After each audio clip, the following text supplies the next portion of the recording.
നമസ്തേ, എല്ലാവർക്കും ദേവികൃപ റെസിപ്പിയിലേക്ക് സ്വാഗതം. ഇന്ന് ഞാൻ ഉണ്ടാക്കാൻ പോകുന്നത് ഒരു വെട്ടുകറി കൂട്ടാൻ, അതായത് എല്ലാ വെജിറ്റബിൾസും ഇട്ട് ഒരു കൂട്ട് വെജിറ്റബിൾ കറിയാണ് ഉണ്ടാക്കണേ. അപ്പോൾ നമുക്ക് റെസിപ്പിയിലേക്ക് കിടക്കാം. നന്ദി, നമസ്കാരം. നമസ്തേ, എല്ലാവർക്കും ദേവികൃപ റെസിപ്പിയിലേക്ക് സ്വാഗതം. ഇന്ന് ഞാൻ ഉണ്ടാക്കാൻ പോകുന്നത് പണ്ടത്തെ മുത്തശ്ശിമാരുണ്ടാക്കുന്ന ഒരു വെട്ടുകറി കൂട്ടാൻ അല്ലെങ്കിൽ പച്ചക്കറി കൂട്ടാൻ ആണ് കേട്ടോ. അപ്പോൾ അത് എങ്ങനെയാണെന്ന് ഞാൻ നിങ്ങളെ കാണിച്ചു തരാം. അതായത് ഞാൻ ഇവിടെ എടുത്തേക്കുന്ന വെജിറ്റബിൾസ്, ഇത് മത്തങ്ങ, പിന്നെ കുമ്പളങ്ങ എടുത്തിട്ടുണ്ട്, കാണുന്നില്ലേ നിങ്ങൾക്ക്? കുമ്പളങ്ങ എടുത്തിട്ടുണ്ട്, മുരിങ്ങക്കോൽ എടുത്തിട്ടുണ്ട്, മാങ്ങ നല്ല പുളിയുള്ള മാങ്ങയാണ്, ഇത്തിരി ചെനച്ച മാങ്ങയാണ്, പക്ഷെ നല്ല പുളിയുള്ള മാങ്ങയാണ്. പിന്നെ ഇത് കണ്ടിച്ചേമ്പിൻ്റെ വിത്ത് എന്ന് പറയില്ലേ, കണ്ടിച്ചേമ്പാണ് ഇത് എടുത്തേക്കണത്. പിന്നെ ഒരു 3-4 ചെറിയ ഉള്ളി, മുരിങ്ങാക്കോൽ, ഇത്രയാണ് ഞാൻ ഈ വെജിറ്റബിൾസ് എടുത്തേക്കണത് കേട്ടോ. അപ്പോൾ ഇതെല്ലാം ഞാൻ ഒരു കുക്കർ ഇവിടെ വെച്ചിട്ടുണ്ട്, കുക്കറിലേക്ക് ഇടുകയാണ്. പണ്ടത്തെ മുത്തശ്ശിമാരുടെ ഒരു കറിയാണ് കേട്ടോ, ഭയങ്കര ടേസ്റ്റി കറിയാണ്. അപ്പോൾ ഞാനത് നിങ്ങളെ ഒന്ന് കാണിച്ചു തരാമെന്ന് വിചാരിച്ചു. ഇപ്പം ഞാനെല്ലാം പഴയകാല രുചികളിലുള്ള കറികളിലൊക്കെയാണ് ഞാൻ ഇപ്പോൾ കോൺസെൻട്രേറ്റ് ചെയ്തിരിക്കുന്നത്.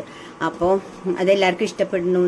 എനിക്ക് കുറേ കമൻസും അതുപോലെ തന്നെ എന്നെ വിളിച്ചും കുറേ പേര് പറഞ്ഞു. അപ്പം ഞാൻ വിചാരിച്ചു ഓക്കെ, നമുക്കറിയണ കാര്യങ്ങളൊക്കെ നമുക്ക് ചെയ്യാമല്ലോ. അപ്പോൾ അതുകൊണ്ട് ഞാൻ അങ്ങനത്തെ കറികളാണ് ഇപ്പം ഉണ്ടാക്കണത് കേട്ടോ.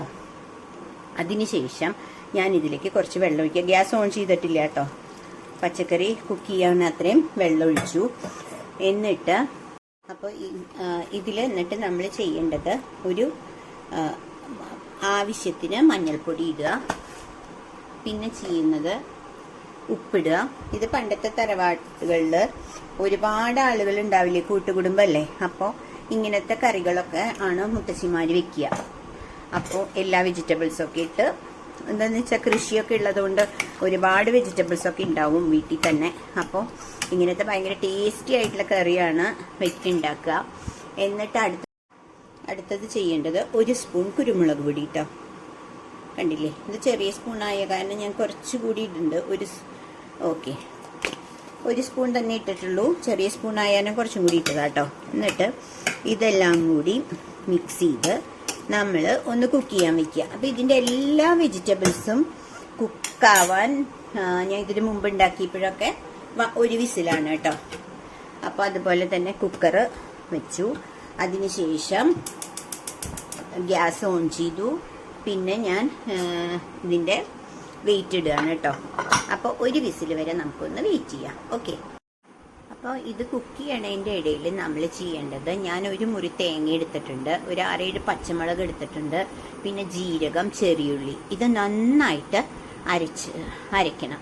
അപ്പോൾ അത് അരയ്ക്കണ വരെ, അപ്പോഴേക്കും നമ്മളിത് അരച്ച് കഴിയുമ്പോഴേക്കും നമ്മുടെ കുക്കറും വിസിലടിക്കും, 1 വിസിൽ കേട്ടോ. അപ്പം ഞാൻ ഇതൊന്ന് അരയ്ക്കട്ടെ, അതുവരെ വെയിറ്റ് ചെയ്യണേ.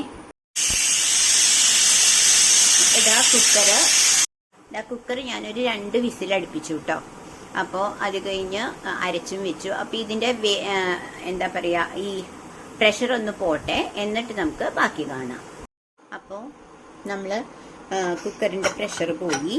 അപ്പോൾ നമുക്ക് ഇതിൻ്റെ കുക്കിംഗ് ടൈം ഞാൻ പറഞ്ഞില്ലേ 1 വിസിലാണ്, പക്ഷെ ഞാൻ 2 വിസിൽ അടുപ്പിച്ചു. കാരണം എനിക്ക് മറ്റേ ചേമ്പ് വിത്തിന് ഇനി വേവ് കൂടിയാലോ എന്ന് വിചാരിച്ചപ്പോൾ കറക്റ്റാട്ടോ, ചേമ്പ് വിത്തും എല്ലാം കറക്റ്റായിട്ട് കുക്കായിട്ടുണ്ട്. 1 വിസിലായാലും കുഴപ്പമില്ല. അതിനുശേഷം അപ്പോൾ നമ്മൾ തേങ്ങ ഇട്ടു, പിന്നെ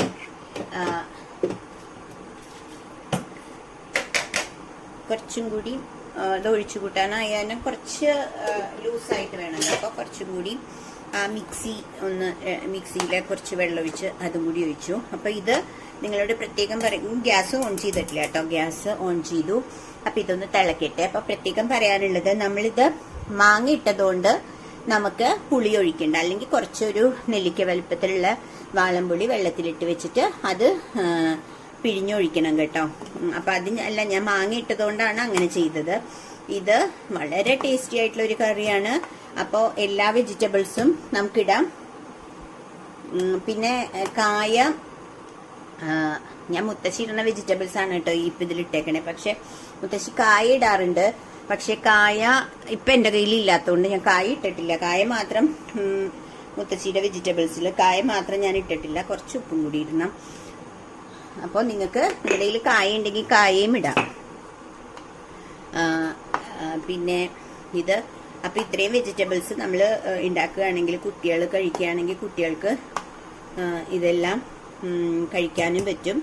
അപ്പം അതുകൊണ്ട് ഇത് എല്ലാവരും ഒന്ന് ട്രൈ ചെയ്ത് നോക്കൂ കേട്ടോ. അപ്പൊ വേറൊരു കാര്യം കൂടിയും ഞാൻ പറയാൻ വിട്ടുപോയി. ചേന ഇടണായിരുന്നു. അപ്പൊ ചേന ഞാൻ ചെറിയ കട്ട് ചെയ്ത് മെഴുക്ക് പുരട്ടിക്ക് വേണ്ടിയായി. ഇന്ന് മെഴുക്ക് പുരട്ടിയാണ് ചേന. അപ്പൊ ആ ചേന കട്ട് ചെയ്തപ്പോ കുറച്ച് ചെറുതായി, അത് കുക്ക് ചെയ്ത് വെച്ചിരുന്നു. അപ്പൊ അതും കൂടി ഞാൻ ഇടുന്നുണ്ട് കേട്ടോ. എന്നിട്ടൊന്ന് തിളപ്പിക്കുക. അപ്പൊ ചേനയും കൂടി ഇടണം. ചേന ഞാൻ കുക്ക് ചെയ്ത് വെച്ചതുകൊണ്ടാണ് ഞാൻ ഇപ്പൊ തിളപ്പിക്കുമ്പോ ആ ചേന ഇടുന്നത് കേട്ടോ. ഓൾറെഡി ഞാൻ പക്ഷെ ചെറിയ പീസായിരുന്നു, കാരണം ഞാൻ മെഴുക്ക് പുരട്ടിക്ക് വേണ്ടി കട്ട് ചെയ്തതാണ്. അപ്പൊ ചെറുതായി പോയി, അത് കുഴപ്പമില്ല. അപ്പൊ ആ ചേന ഓൾറെഡി ചേന കണ്ടില്ലേ, ചെറിയ പീസായിരുന്നു. അത് കിടക്കേണ്ട, അത് ഓൾറെഡി കുക്ക് ചെയ്തതുകൊണ്ട് പിന്നെ ഒന്ന് തിളപ്പിച്ചാൽ മതി. ഓക്കെ, അപ്പൊ ചേനയും ഇട്ടിട്ടുണ്ട്. അപ്പൊ ഇത്രയും ഇട്ടിട്ട് ഈ കറി നിങ്ങളൊന്ന് ഉണ്ടാക്കി നോക്കൂട്ടോ. വളരെ ടേസ്റ്റി ആയിട്ടുള്ള കറിയാണ്. അപ്പൊ ഇത് തിളച്ചിട്ട് നമുക്ക് പിന്നെ എപ്പോഴും ചെയ്യണ പോലെ കടുകും കൂടി വറുത്തിടാം. അപ്പൊ നല്ലൊരു നാടൻ കറിയാണ് കേട്ടോ. അപ്പൊ ഇത് തിളക്കട്ടെ, അതുവരെ നമുക്കൊന്ന് വെയിറ്റ് ചെയ്യാം. അപ്പൊ ഇത് തിളച്ച് തുടങ്ങിട്ടോ. ഇതിപ്പം ഇതിന്റെ അളവുകൾ എന്ന് പറയുന്നത് ഞാൻ എല്ലാം ഓരോ കപ്പ് വെച്ചിട്ടാട്ടോ എടുത്തത്. മാങ്ങ മാത്രം ഒരു പച്ച മാങ്ങ എടുത്തു. പച്ച എന്ന് പറയുന്നത് കുറച്ച് ചരച്ചിരുന്നു, പക്ഷെ നല്ല പുളിയുള്ള മാങ്ങയാണ്. പിന്നെ ഒരു 3 മുരിങ്ങാക്കോൽ എടുത്തു. മത്തങ്ങയും കുമ്പളങ്ങയും ഓരോ എന്താ പറയാ, ഓരോ ബൗള് നിറച്ചെടുത്തു. അത്രയാണ് അളവെടുത്തേക്കണത് കേട്ടോ. പിന്നെ കുറച്ച് ചേന ഒരു പീസ് എടുത്തിട്ടുള്ളൂ. പിന്നെ ഇത്രയൊക്കെ തന്നെ. പിന്നെ 3-4 ചെറിയ ഉള്ളി ഇട്ടിട്ടുണ്ട് ഇതില്. പിന്നെ ഓൾറെഡി ചെറിയ ഉള്ളി നമ്മൾ അരച്ച് ചേർത്തിട്ടുണ്ട്. അപ്പൊ ഞാൻ കടുകൊക്കെ വറുത്ത് വെച്ചിട്ടുണ്ട് കേട്ടോ. അതും കൂടി കറി തിളച്ച് തുടങ്ങി ഇതിലേക്ക് ഇടുക. ഇത്രയാണ് ഇതിന്റെ ഒരു കുക്കിങ്. പെട്ടെന്ന് കഴിയുകയും ചെയ്യും, എന്നാൽ നല്ല നാടൻ രുചിയിലുള്ള കറിയാണ്. അപ്പോൾ ഞാൻ നിങ്ങളോട് പറയാണ് കേട്ടോ, നിങ്ങളിതൊന്ന് ട്രൈ ചെയ്ത് നോക്കൂ. എന്നിട്ട് നിങ്ങൾക്ക് ഇഷ്ടപ്പെട്ടെങ്കിൽ ലൈക്ക് ചെയ്ത് ഷെയർ ചെയ്ത് സബ്സ്ക്രൈബ് ചെയ്യണേ.